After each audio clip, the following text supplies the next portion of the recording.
오늘은 14장 웨스트민스터 신앙고백서의 14번째 장 구원에 관한, 특별히 구원하는 믿음에 관한 내용을 살펴보려고 합니다. 이건 역시 3개의 문항으로 되어 있고요. 그 가운데 오늘 첫 번째 항목을 볼 것입니다. 그리고 다음 주에 두 번째, 세 번째 항목을 살펴보도록 하겠습니다. 이 믿음은 우리의 구원에 있어서 매우 중요한 한 가지 요소이지요. 무엇으로 구원받습니까? 물으면 여러분 무엇이라고 대답하십니까? 구원입니다. 믿음으로 구원받습니다. 이렇게 이야기할 겁니다. 그리고 이 사실에 대해서 부인할 그러한 성도들은 아무도 없을 거예요. 그런데 이때 이 믿음, 과연 이 믿음의 근거 또 혹은 그 믿음은 누구로부터 오는가? 쉽게 말하면 우리 안으로부터, 우리의 결단으로부터 이 믿음을 표현할 수 있는 것인가?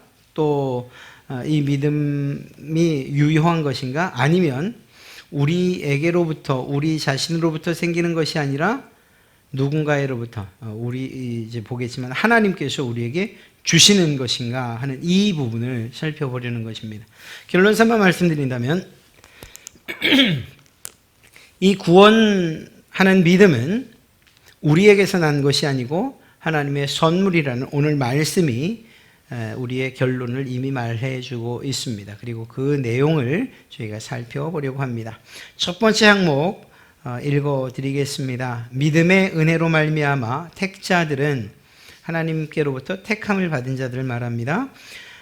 택자들은 믿어 영혼을 구원하는 데 이를 수 있는데 그 믿음의 은혜는 그 마음 안에서 그리스도의 영이 역사하신 것이며 성령이 역사하신 것이며 통상적으로 말씀 사역에 의하여 일으켜진다. 또한 말씀 사역과 성례 집행과 기도에 의하여 믿음의 은혜는 증가되고 강화된다. 이렇게 이야기하고 있습니다. 이 마지막에 믿음의 은혜는 증가되고 강화된다 라고 말할 때 말씀 사역, 성례 집행, 기도, 이 세 가지는 우리가 자주 들은 표현대로 한다면 믿음의 방편이라고 그렇게 이야기를 하고 있어요. 우리가 믿음을 얻을 수 있는 방법은 무엇인가 라고 말할 때 하나님의 말씀, 성례, 기도, 이 세 가지 외에는 없다는 거죠. 지금 말씀드릴 것은 아니지만 여기에는 공교롭게도 찬양은 들어있지 않다는 거예요. 그 일에 대해서는 아마 우리가 이 뒤에 다시 살피게 될 것입니다. 이러한 내용을 좀 풀어 이야기하면 이렇습니다. 믿음은 우리를 구원하는 그 믿음은 하나님의 은혜다라는 것입니다. 이것이 다른 어떤 존재보다 가장 중요한 진리이자 우리의 믿음에 대한 해석입니다. 바른 해석입니다. 오늘 읽었던 에베소서 2장 8절 말씀을 보면 너희는 그 은혜에 의하여 믿음으로 말미암아 구원을 받았으니 이것 믿음은 너희에게서 난 것이 아니요 하나님의 선물이라. 이 말, 즉 믿음은 하나님의 은혜다라고 하는 이 말의 참된 의미는 무엇인가? 우리 안에 믿음이 없다는 것이 아니에요. 그것이 아니고 이 믿음은 우리 자신으로부터 나온 것, 우리 자신이 어떤 결단을 하거나 의지를 가지고서 만들어낸 믿음이 아니라는 것입니다. 우리가 흔히 이렇게 이야기를 해요. 나 예수 믿어요. 난 이제 믿지 않아요. 이렇게 말하죠. 우리 어린 아이들이 학원을 다닙니다. 학원을 다니다가 그만 다녀요. 그래서 야, 너 왜 학원 안 다니니? 그러면 학원 끊었어요. 이렇게 얘기를 해요. 학원을 끊어요. 무자르듯이 끊어요. 이것처럼 자기의 뜻에 따라서 믿음 끊었어요. 이제 믿기로 했어요. 라고 이야기할 수 있는 것이 아니라는 거예요. 표현은 그렇게 될 수 있을지 모르나 우리를 구원하는 믿음은 내가 끊고 말고 내가 선택하고 내가 결단할 수 있는 그것이 아니라는 것입니다. 왜냐하면 선물이기 때문인 것이죠. 여러분, 선물을 내가 간절히 원한다고 해서 선물을 받습니까? 선물은 전적으로 주는 사람의 뜻에 달려 있는 거예요. 그러니까 하나님께서 여러분들에게 이 은혜, 이 믿음을 주기로 작정하시고 여러분에게 줄 때, 선물로 줄 때 받을 수 있는 것이라는 사실을 우리는 잊지 말아야 된다는 것입니다. 그리고 그 이유를 성경은 분명히 이야기하고 있어요. 우리가 구원을 위해서 우리의 어떤 행위를 인정하셨다라고 한다면 우리는 아주 작은 어떤 한 가지를 하고서도 이 행위로 말미암아, 이 일로 말미암아, 내가 한 이것으로 말미암아 내가 구원받았습니다 라고 이렇게 자랑할 사람들이라는 거죠. 그것은 우리의 죄성과 우리의 본성에 대한 아주 냉철한 판단이에요. 아주 작은 것 하나라도 그것이 행위건 말이건 그것을 가지고서 하나님이 그래 내가 너의 말을 보니 내가 너의 행동을 보니 구원받을 만하다 내가 구원해 주마 라고 그렇게 말씀하신다면 하나님의 은혜 십자가의 구속의 사건이 99.99999%라고 해도 단지 우리의 행위와 우리의 말의 그 선함이 0.0000 아주 끝까지 가서 1이라고 해도 그것이 전부인 것처럼 우리는 우리 스스로에게 공을 돌릴 사람들이라는 것입니다. 그래서 하나님은 그런 여지 자체를 아예 없애셨어요. 그래서 믿음은 선물이에요. 우리가 구원받는 그 믿음은 하나님께서 은혜로 주신 선물이라는 사실. 그래서 우리 편에서는 이 믿음을 생성해 낼 수도 없고 우리의 결단을 통해서 의지를 가지고서 우리의 믿음의 우리의 고백을 통해서 갖게 되는 것이 아니라는 사실을 성경은 분명하게 이야기하고 있는 것입니다. 우리 자신의 힘으로는 믿음을 만들어내거나 우리 육신 안에 믿음의 근원이 있는 것이 아니라는 뜻입니다. 우리 안에 이러한 믿음을 만들어내는 그 근원이 마치 샘 솟는 그러한 샘의 근원이 있는 것처럼 우리 안에 있다고 착각해서는 안 된다라는 거예요. 만약에 이 일을 인정한다라고 한다면 우리는 근본적으로 우리의 악함보다는 우리의 선함을 강조하게 될 것이고 우리의 의로움을 더욱 강조하게 될 것입니다. 그렇지 않음에도 불구하고 말입니다. 종교개혁자들은 우리가 의롭게 되고 그리스도와 연합하게 하는 우리가 의롭다고 칭함받는 일에 도구로 사용되는 이 믿음이 우리 의지의 어떤 행동이나 결정에서 비롯되지 않으며 우리 믿음은 하나님이 우리에게 주신 선물이라고 고백한다. 말은 어렵겠는데요. 우리의 믿음의 선배들이 했던 고백이 무엇이냐? 우리가 구원받는 믿음은 우리의 행위나 우리의 말이나 행동이나 결단이나 의지, 우리의 지식이나 지혜, 경험에서 오지 않는다. 그 어떤 것도 사람에게서 구원받을 만한 믿음이 나오는 것이 아니다라고 이야기하고 있다는 거예요. 이것 하나는 분명히 우리가 마음에 새기고 있어야 됩니다. 우리 편에서 나온 것이 아니라 하나님께로부터 받은 것이다. 그래서 선물이라고 성경은 표현하고 있고 그 선물을 그저 받은 자에 불과하다는 거죠. 선물로 인정하는 사람은 그저 할 게 무엇이냐라고 묻는다면 그 선물에 대한 감사밖에 없어요. 그러나 그 선물이 아니라 내가 일한 대가로 내가 일한 것에 대한 어떤 보상으로 무엇인가를 받는다고 하면 그것이 아무리 작은 부분이라 할지라도 떳떳하게 내가 일한 것에 대한 대가입니다. 선물보다는 내가 일한 그리고 또 내 공로의 대가입니다 라고 말하는 한까지는 감사함은 아마도 없을 것이라는 거죠. 여러분, 이건 우리가 자녀들을 키우면서 흔히 발견할 수 있는 일들이에요.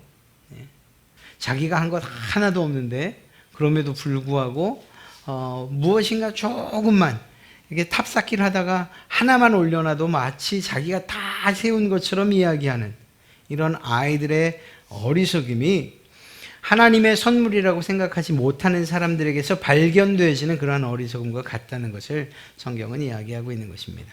성경은 무엇이라고요? 구원받는 그 믿음은 하나님께로부터 주어진 은혜요 우리에게 주어진 선물이다 이렇게 이야기하고 있다는 것입니다. 하나님은 구원받기 위해 우리가 믿음을 발휘하기를 요구하십니다. 그렇죠? 성경을 보면 사도들이나 예수님 또 많은 선지자들을 통해서 하나님을 믿으라고, 예수 그리스도를 믿으라고 이러한 우리에게 요청을 합니다. 믿음의 요청을 해요. 믿음의 요청을. 그러면 이것만 생각하면 그렇구나, 이제 내가 믿는다고 이야기하기만 하면 되는구나, 고백하기만 되는구나, 고백하면 그러면 이제 되는구나, 결단하면 되는구나 이렇게 생각하기 쉽습니다. 그리고 우리가 하는 전도에 있어서도 이렇게 사역이라든가 혹은 이렇게 복음 전도를 할 때에 이렇게 쭉 설명을 하고 믿으십니까? 라고 이렇게 제시를 하죠. 그리고 그것에 대해서 믿습니다 라고 말합니다. 그러면 이제 그 믿음의 고백에 대해서 우리가 당신은 구원 받았습니다 라고 이렇게 선언하기를 좋아하죠. 그러나 종교개혁자들이나 또 이런 개혁주의 쪽에서 볼 때에는 이러한 단순한 믿음에 믿는다는 이 고백이 정말 믿음으로 우리를 이끌어가는 그러한 고백이냐라는 데에 의문점을 갖습니다. 앞서 말한 것처럼 그 믿음의 고백이 하나님께로부터 온 선물이요, 그 선물의 결과로 고백한 것일 수도 있으나 때로는 즉흥적인 감정과 그리고 자기의 뜻과 의지에 따라서 믿어요, 당신 이야기를 들어보니까 믿을만 하네요, 믿져야 본전이지요 라는 심산으로 믿습니다라고 이야기할 수도 있기 때문이라는 것이죠. 그래서 이러한 믿음의 고백 그리고 외적으로 나타나는 이러한 결단, 이것을 가지고서 그가 믿음을 발휘했다, 그리고 그 믿음은 구원받을 만하다 이렇게 말할 수는 없다는 것입니다. 우리에게 믿음 발휘하기를 요구하시지만 그럼에도 불구하고 하나님이 먼저 우리에게 믿음을 주시지 않는다면 우리는 믿을 수 없다는 사실이에요. 성경은 우리에게 계속적으로 믿음을 요구하지만 그 믿음, 우리가 고백하는 최종적인 구원에 이르는 믿음, 이것은 하나님께서 우리에게 주실 때 진심으로 고백할 수 있는 믿음이라는 것입니다. 그러니까 하나님의 은혜를 제외하고서는 우리가 이 구원에 대해서도, 구원받는 믿음에 대해서도 아무도 이야기하거나 또 혹은 자기의 공을 세울 수 없다는 사실을 성경은 우리에게 지속적으로 말해주고 있는 것입니다. 하나님이 택한 자들을 위해서 행하시는 것 중에 하나는 그들에게 믿음을 주는 것이에요. 오늘 성경이 말하고 있는 것처럼 말입니다. 성령 하나님은 이러한 택한 자들을 중생시키셔요. 거듭나게 하셔요. 그것 역시 우리가 이미 살폈던 것처럼 성령님의 역사였죠. 거듭나게 하시는데 이 때에 하나님께서 내적으로 부르셔요. 유효한 부르심으로 그를 부르셔요. 거절할 수 없는 부르심으로 그들을 부르셔요. 그리고 그들의 마음을 변화시켜요. 이것을 중생이라고 우리는 표현합니다.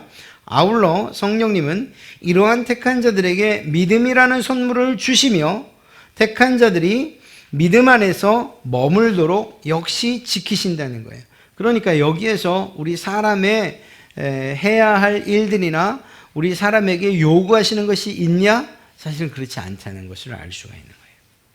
사랑하시는 여러분, 이것이 이건 너무 죄송합니다, 표현이. 이거 너무 구원을 날로 먹는 것 아니냐? 이렇게 생각하실지 몰라요. 그러나 우리가 그렇게 비판적이거나 혹은 부정적으로 볼 것이 아니고 반대로 다른 어떤 이들에게 주어지지 아니한 이러한 구원의 은혜를 여러분들에게 허락하셨다, 여러분들에게 믿음으로 그 사실을 깨닫게 하셨다, 구원에 이르게 하셨다라는 이 사실을 생각한다면 오히려 우리는 하나님 앞에 감사하는 그러한 태도를 취할 수밖에 없지 않겠습니까? 내가 아무것도 한 것이 없는데 우리에게 선물처럼 주어진 구원, 선물처럼 주어진 그러한 믿음이라고 한다면 마땅히 감사할 수밖에 없는 것이죠. 선물에 대해서 앞서 말씀드린 것처럼 할 수 있는 유일한 반응은 감사밖에 없기 때문이에요. 우리가 이 자리에 나와 있는 것, 우리가 어떤 삶을 살았느냐를 돌이켜보면서 하나님의 선물을 받을 만하지 못했음에도 불구하고 받았다면 더 크게 감사할 것이고, 그래도 내가 좀 이 세상 그냥 착하게 살았다 라고 생각한다면, 그렇다고 한다면 그 감사의 폭이 조금은 줄어들지 모르지만, 그러나 전적으로, 그리고 가장 기본적으로 하나님에 대한 감사, 선물로 생각하는 사람들이 갖게 되는 가장 기본적인 생각은 감사라는 사실을 부인할 수는 없을 것입니다. 하나님의 이 구원, 그리고 그 구원을 이루는 믿음을 주셨다는 것, 이것이 하나님의 은혜라는 사실을 꼭 기억하시기를 바랍니다. 로마서 8장 29절과 30절에는 이렇게 기록하고 있어요. 하나님이 미리 아신 자들을 또한 그 아들의 형상을 본받게 하기 위하여 미리 정하셨으니 이는 그로 많은 형제 중에서 맏아들이 되게 하려 하심이니라. 또 미리 정하신 택하신 자들을 말하죠. 그러한 자들을 또한 부르시고 부르신 그들을 또한 의롭다 하시고 칭의를 말합니다. 의롭다 하신 그들을 또한 영화롭게 하셨느니라. 여기에서 우리 인간 편에서 어떤 노력이나 수고나 공로가 보입니까? 없지요. 없어요. 성경은 언제나 일관되게 모든 우리의 구원, 우리에게 주어진 구원은 은혜요, 선물이라고 이야기하고 있고, 그 모든 구원의 사역은 하나님께서 우리에게 베푸신 것이라고 이야기하고 있어요. 우리가 하는 것이 아니라는 것입니다. 택한 자들이 믿을 수 있게 되는 믿음의 은혜는 성령님의 역사이며, 그로 말미암아 우리는 믿을 수 있게 되는 것이죠. 역시 성령 하나님의 역사라는 것입니다. 물론 하나님은 구원을 위한 필수 조건으로서 예수 그리스도에 대한 믿음을 우리에게 요구하셔요. 앞서 말씀드렸던 것처럼 구원받기 위해서는 믿어야 된다라고 우리에게 요구하시는 것 같은 성경 구절이 성경에 굉장히 많아요. 그러나 이것이 우리 안에서 이젠 내가 그 말씀을 듣고 보니 믿어야겠구나 라고 하는 우리의 본성을 깨우치고서 우리 스스로 하나님께로 나아가 이젠 내가 믿겠습니다 라고 말하는, 그러니까 우리 자신의 능력으로 그 믿음을 고백할 수 있는 것은 아니다 라는 것을 의미하는 것입니다. 우리의 고백은 우리가 믿습니다 라고 하는 그 믿음의 고백이 진실된 것이라고 한다면 그것은 반드시 하나님께로부터, 성령님께로부터 올 수밖에 없다는 거예요. 우리는 우리 자신이 믿지 않는 것을 믿도록 사실은 결단할 수 없는 존재라는 것입니다. 우리의 부패와 그리고 전적 타락의 모습을 본다면 우리는 이러한 우리의 부패한 본성을 거슬러서 그것을 뚫고 나와서 이젠 내가 하나님을 믿겠습니다 라고 이렇게 결단할 수 있는 그러한 능력을 갖지 못했다라는 거예요. 인간의 능력을 너무 과대평가하지 않아야 된다는 사실을 이야기하고 있는 것입니다. 우리가 결단할 수 있는 영역은 우리의 행동에 관한 거예요. 그러면 믿음에 대한 결단 혹은 우리가 신앙에 대한 결단을 하는데 그 결단은 무엇입니까? 라고 물을 때에 믿음, 즉 구원에 이르는 믿음을 결단하는 것이라기보다는 그 믿는 자로서의 신앙인으로서의 행동에 대한 결단이라고 보는 것이 더 옳다라는 것입니다. 우리는 예를 들면 우리는 1년 52주 주일마다 교회 가기로 결단할 수 있어요. 매일 새벽 예배 드리겠다고 결단할 수 있어요. 또 성경 말씀을 잘 읽고 묵상하겠다고 결단할 수도 있고, 그리스도에 대한 복음을 이제부터는 성실하게 그리고 집중해서 듣겠다고 결단할 수도 있어요. 또 다르게 다른 사람들에게 복음을 전해야겠다라는 이러한 결단도 할 수 있어요. 그런데 우리는 예를 들어 사랑하지 않는 사람을 감정적으로 사랑하겠다고 결단할 수 없는 것처럼, 진짜 꼴 보기 싫은데 어떻게 사랑하겠어요? 그거 이루어질 수 없는, 우리 감정 하나도 속일 수 없는 것이 우리인데 말입니다. 그것처럼 실제 믿지 않음에도 불구하고 믿기로 결정할 수는 없다는 거예요. 그냥 말로 이제 내가 믿기로 했습니다, 내가 믿기로 했습니다 라고 하는 이러한 말로서 우리가 구원에 이르는 믿음을 결단하거나 결정할 수는 없다는 것입니다. 앞서 말한 이러한 행위에 대한 결단도 사실 어떤 강력한 의지를 갖지 아니하면 이 지키기가 정말 힘들지 않습니까? 우리의 행동에 대한 결단도 사실 지키기 어려운데 우리를 구원에 이르게 하는 그 믿음을 우리가 어떻게 결단하고 혹은 결정할 수 있겠냐는 거예요. 그럴 수 없다는 것을 성경은 말하고 있는 것입니다. 자, 그러면 구원의 수단인 믿음조차도 하나님의 선물이라면, 그래서 우리가 도덕적으로 실제 무능력한 그러한 존재라면 우리가 하는 전도, 예수 믿으십시오, 예수 믿으십시오 라고 하는, 그러면서 그들에게 믿음을 요구하는 이런 행위들은 과연 무슨 의미가 있는가?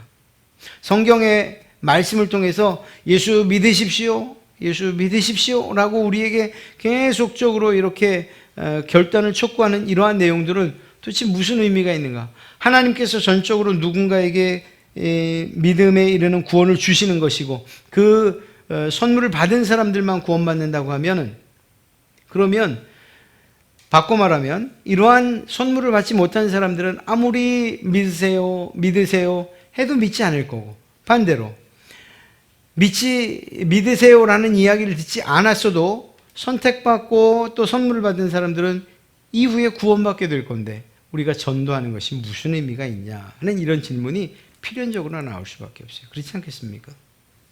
내가 전하지 않아도 하나님이 택하신 사람들 다 구원하실 텐데, 이런 생각 말입니다. 그런 생각이 들 수 있어요. 그럼에도 불구하고 우리에게 계속적으로 주의 복음을 전하게 하시는 이유는 무엇인가? 우리가 그랬던 것처럼 우리가 어떻게 이 믿음을 선물로 받았습니까? 바로 하나님의 말씀의 능력을 통해서 이 믿음을 선물로 받았던 거예요. 그래서 하나님의 말씀을 듣는 이 일은 매우 중요합니다. 우리의 믿음이 어디서요? 하나님의 말씀을 듣는 것으로부터 오고, 또 그 믿음은 결국 하나님의 선물이다. 그러니까 하나님의 말씀을 듣는 일 없이는 하나님의 은혜 그리고 또 그 선물을 받을 수 없다는 거죠. 바꿔 말하면 하나님께서 택하신 자들은 반드시 하나님의 말씀을 듣게 되고 그리고 그 듣는 말씀 가운데서 은혜와 선물을 받게 된다라는 사실을 성경은 이야기하고 있는 것입니다. 그러므로 믿음은 들음에서 나며 들음은 그리스도의 말씀으로 말미암느니라 라고 하는 로마서 10장 17절 말씀을 우리는 기억해야 됩니다. 한 가지 주의해야 할 것은 말씀의 능력은 결코 설교자에게 혹은 전하는 전도자에게 있는 것이 아니라는 거예요. 여기서 말씀의 능력이라는 것은 무엇을 말할까요? 말씀이 선포되고 그 말씀을 통해서 구원에 이르게 하는 이 능력은 설교자에게 없는 거예요.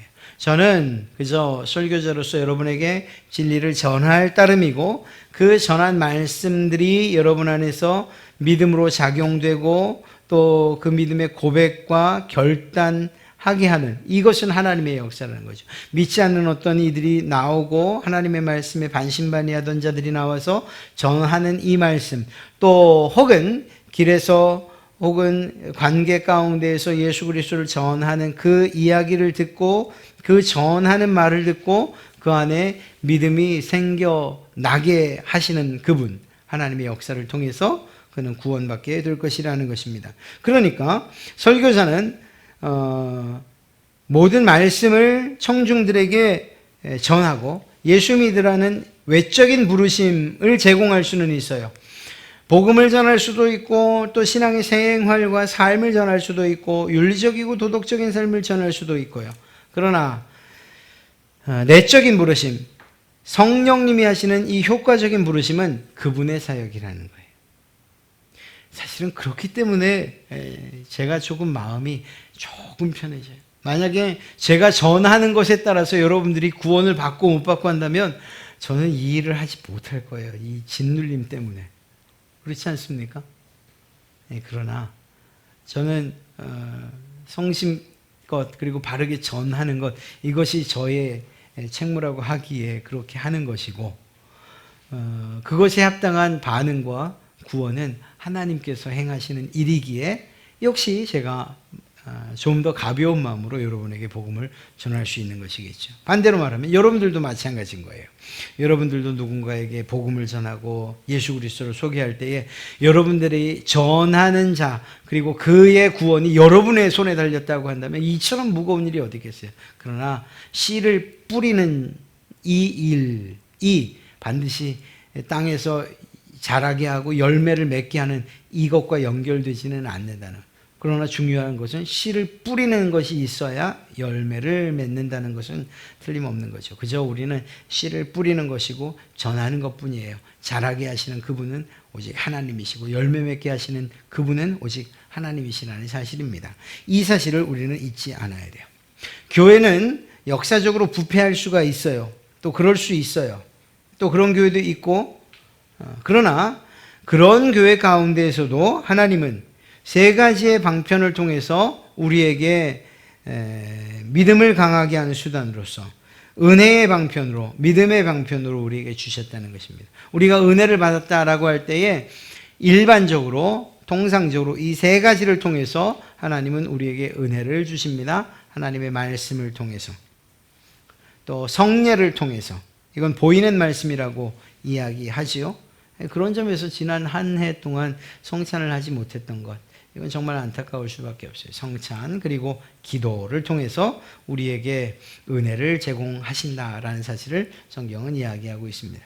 여러분, 이 구원하는 믿음에 대한 이 이야기는 사실 아주 중요한 거예요.